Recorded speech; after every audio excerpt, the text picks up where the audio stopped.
주식 4천만 원을 가진 기초생활수급자가 수급 자격을 잃을까 두려워하고 있었습니다. 하지만 알고 보니 주식을 포함한 재산은 지역별 기본재산액 내에만 들어오면 수급 자격에 문제가 없었습니다. 서울 9,900만 원, 경기 8천만 원, 광역시 7,700만 원, 그 외 지역 5,300만 원까지 인정됩니다. 그렇다면 실제로 주식과 같은 금융재산은 어떻게 계산되고 어디까지 보유해도 괜찮을까요? 안녕하세요. 소소하지만 담백한 복지 이야기 소담이입니다.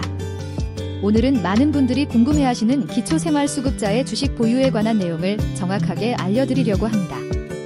기초생활수급자라도 주식을 보유할 수 있는지, 얼마까지 가능한지, 어떻게 계산되는지 명확하게 설명해드릴게요. 도움이 되셨다면 좋아요와 구독 버튼 눌러주시면 감사하겠습니다.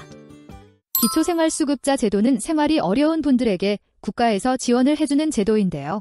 이 지원을 받기 위해서는 소득과 재산이 일정 기준 이하여야 합니다. 많은 분들이 재산 기준에 대해 오해하시는 부분이 있어서 오늘 자세히 설명해 드리겠습니다. 소득인정액이라는 개념을 먼저 이해하셔야 하는데요. 소득인정액은 실제 소득에서 특정 지출을 뺀 소득평가액과 재산의 소득환산액을 더한 금액입니다. 이 소득인정액이 선정기준 이하일 때 수급자로 선정될 수 있습니다. 재산은 크게 일반재산, 금융재산, 자동차로 나뉩니다. 오늘 우리가 중점적으로 살펴볼 부분은 주식과 같은 금융재산인데요. 금융재산은 현금, 예금, 적금, 주식, 채권, 보험 등을 포함합니다. 이런 금융재산은 월 6.26%의 환산율이 적용됩니다. 무슨 말이냐면 100만 원의 금융재산이 있으면 매월 약 6만 2천 원의 소득이 있는 것으로 간주된다는 뜻입니다. 하지만 모든 금융재산이 그대로 계산되는 것은 아닙니다. 몇 가지 중요한 공제 항목이 있습니다. 첫째, 생활준비금으로 가구당 500만 원이 공제됩니다.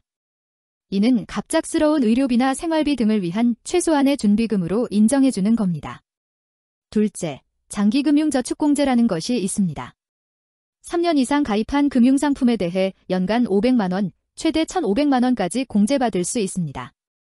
이건 수급자의 자립을 돕기 위한 제도인데요. 정기예금, 적금, 주택부금, 저축성보험, 펀드, ISA 계좌 등이 해당합니다. 이제 본격적으로 주식 이야기를 해볼게요. 주식은 금융재산으로 분류되며 최종 시세가액으로 계산됩니다. 비상장 주식의 경우에는 평가액 확인이 어려우면 액면가액을 적용합니다. 많은 분들이 주식은 500만 원까지만 가능한가요? 라고 질문하시는데 이는 오해입니다. 주식에 단독으로 500만 원까지만 허용된다는 제한은 없습니다. 다만 앞서 설명드린 생활준비금 500만 원 공제가 적용될 뿐입니다. 중요한 것은 지역별 기본재산액 한도 내에 총재산이 들어와야 한다는 점입니다. 2025년 기준 지역별 기본재산액은 다음과 같습니다. 서울 9,900만 원, 경기 8천만 원, 광역시 세종, 창원 7,700만 원, 그 외 지역 5,300만 원. 이 기본재산액은 주거용 재산, 일반재산, 금융재산을 모두 합한 금액에서 공제됩니다. 공제 후 남은 재산에 대해 종류별 환산율을 적용하게 됩니다. 예를 들어 설명해 드리겠습니다. 기초생활수급자인 김소담 씨가 일반재산 1천만 원과 주식 4천만 원을 보유하고 있다고 가정해 보겠습니다. 일단 총재산은 5천만 원이 됩니다. 이 중에서 지역별 기본재산액을 공제합니다. 김소담 씨가 서울에 산다면 9,900만 원까지 공제받을 수 있으므로 5천만 원은 모두 공제되어 재산의 소득환산액은 0원이 됩니다. 따라서 수급 자격에는 문제가 없습니다.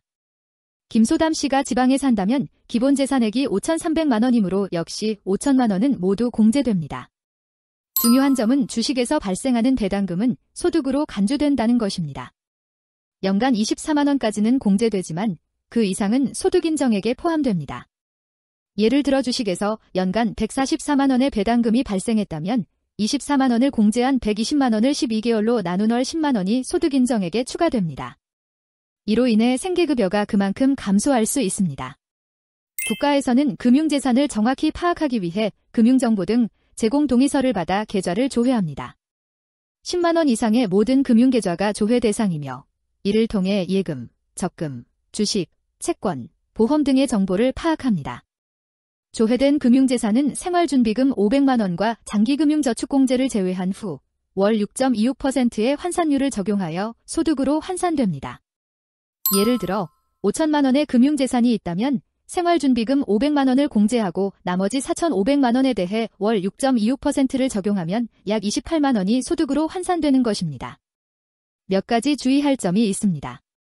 첫째, 차명계좌나 도명계좌는 원칙적으로 인정되지 않습니다.